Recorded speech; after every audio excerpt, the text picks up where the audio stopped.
So before this video starts, I wanted to mention that 72% of my viewers are not subscribed to my channel. Also abonniere jetzt, damit du in der Zukunft kein Video mehr von mir verpasst. Thank you. Yo, what's up guys? I'm here hitting you up with a new video. As promised with PV stuff, today we'll just cover Kronos. I show you, this is my current team I'm running for Kronos, which works really well for me personally. I was able to hit a rank 2 on the Ultimate Spire with an average turns of 8.3. Below that is not possible because I do not have an Intezar at R6, but that's a different story. I just wanted to showcase Windpin in this sense, and personally for me, this is the team I'm running here: Leo, Ethan R2, Windpin, Ollie, and Chamas. So these are the relics from my Leo. Leo didn't really change too much. The only thing I did is putting a little bit of grindstones to increase a little bit of her attack. I'm using the Windpin to get the extra crit rate and crit damage, which I really needed for my team. Windpin, basically just attack and the right speed amount with a little bit of accuracy, but the accuracy doesn't really matter in that sense. The Ollie, I improved my Ollie by a huge margin. Plus 55% crit rate, which I really needed, plus 220% crit damage. And what I also did is getting him to level 4 for his S3. And then last but not least, the Chamas.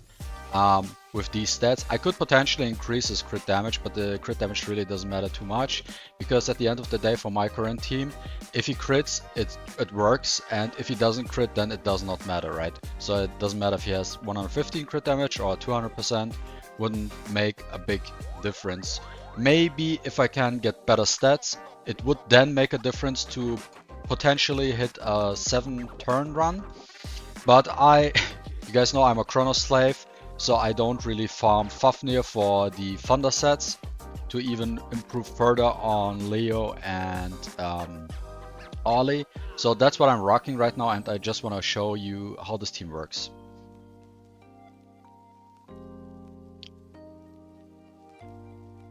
So we press on auto here.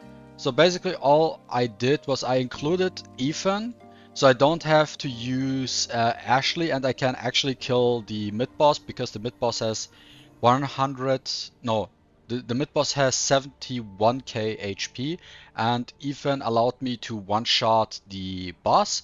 And Chamas is there because of two reasons. First of all, that he depletes his own, but let's actually not use auto here, just to show what I mean by that is, Chamas is there because when he uses his S3, he loses HP, so Kronos will always target the Chamas in that sense. And also when Chamas, I don't know, is it his Rezo 2 or his Rezo 6 effect, but when he's below 50% HP, he actually increases the damage of my whole team by 8%, which is good for the Ollie. So we are using the S3, so this was also good RNG, because Windpin with her assist targeted the Leo to assist. Therefore we landed the Seer debuff, which we don't really need in that sense, but it's good to have. Why not? I mean, at the end of the day, we do our damage, and then you see what happens. Ollie protects, does his hit, and then he does his hit again, and boom, Kronos is dead. And we do one more run to explain it even further. So all we are doing here is you're doing the wave, you know, the drill. 1 and 2 is the exact same thing. Ethan really helps a lot in that sense with the crit damage and the crit rate, especially with the crit damage, to increase to make my Leo able to one-shot the boss. And here's the very important thing, is that Ethan in this wave with his S2 lands the defense break. So here he fucked up the defense break, which is bad for me in a sense, right? But there's also some sort of RNG involved in there, landing the death break. But we can still win, it's fine, but we are not able to hit the 8 turns anymore.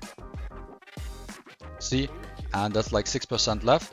If I can improve on my Ollie, give him like, I don't know, 400 attack more, another 20%, another 20% of crit damage, I can potentially hit a 7-turn run with a lucky seer. But that's how this team basically works. And I know it's not free-to-play friendly, but you guys also know my channel is not about being free-to-play friendly, and just want to show you different setups or how you can make stuff work. When I compare it to my old team, you remember maybe if you watched my old video where I had an average of 9.1, I used, what did I use instead? I had Ashley, Xuan, and the Black Twin. That team also potentially can hit an 8-0 average, but that involves a lot of RNG for the Black Twin to hit to Avatara proc into the Seer, and also for the Kronos boss to then hit the Ashley, and then we can achieve an 8-turn as well. So with my old team, an 8-turn average is also possible, but it's more RNG heavy. It's way more RNG heavy. It's not as easy. It's possible, but I don't know how many runs I potentially have to do to get that one lucky 10 run to achieve that score. With that team here, it's a little bit less RNG, but here again, that Ethan missed his defense break, and usually with this team, it's either a 8-turn run, or if it's not an 8-turn, it's immediately like an 11-turn, or even 12 or 13, depending on what. Like this, for example, is like super bad RNG, right?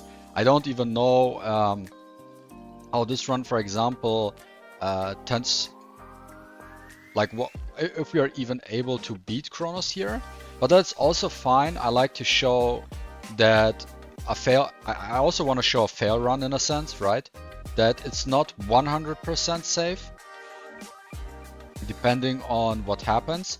I could make it safer by just increasing the HP of my win pin. But here we see this is now a fail run, which is completely fine in my opinion. Just to show you that even with a team like this, it's not 100% safe. But I could potentially get minimize or increase the success rate by just adding more HP to win pin, so in a sense that the boss does not kill her immediately, right? But that's how this team works. Also for my Ethan, I made sure that he has 100% accuracy, but you also saw that he fails. But I really want to have as much accuracy as possible. The crit damage was a nice bonus, because I was thinking like, okay, all he really needs to do is landing his S2, and while he's at it, maybe when he crits, he does a little bit more damage, right? So it's easier for my Ollie to actually one-shot Kronos. And just to show you one more run, and hopefully Ethan this time lands his defense break. I hope so. Usually he does, but sometimes he says no, I'm not in the mood to land my defense break. This time he did it. No, Windpin does her S3. He pushed back Kronos. Okay, we got him to 78%. So this one here is an 11-turn run, because my Ollie, for example, is able to, and see, this is what I mean by, if I had better Thunder Relics, I could push it even further with my team here. I could push it even further and get an 8-turn run, even if I don't get the best RNG with the assists, and if I don't get a crit right. That's what I mean by that. But as I just mentioned earlier, I'm a Kronos slave, and by that it's, ooh, we got the speed flawless one.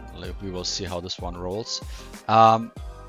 But that's what I mean. If I had a little bit better Thunder Relics, at least on my Ollie, a little bit more attack, a little bit more crit damage, I could compensate bad RNG, which would then be landing a defense break, and Winpin decides to pick Ethan as assist, and then Chalmers not critting the boss, and then the boss has too much HP for my Ollie to two-shot him. So if I had better stats on him, I could then still two-shot him. So I need a little bit better Thunder Relics, but yeah, that's for that. So I really wanted to show you that team, and as you can see, I got my 8.3 yesterday. I had 9 out of 10 perfect runs, and one run was an 11 turn run, and that's how I achieved that. So my team is either usually you just saw different cases with my team, which is good because then you can tell like what RNG is going on, and it's not a fail-safe team, but it's really safe in a sense. And that with a perfect 10 run, it's an 8 turner, and if it's not, it's 8.3. And that's how my team works. And that's it for today. I will cover APEP and Fafnir in a different video. I still have to do some testing. I don't have perfect setups for that, so that's why we are looking at Kronos for now. Thank you guys for watching. Feel free to subscribe if you didn't already, and I see you next time. Bye bye.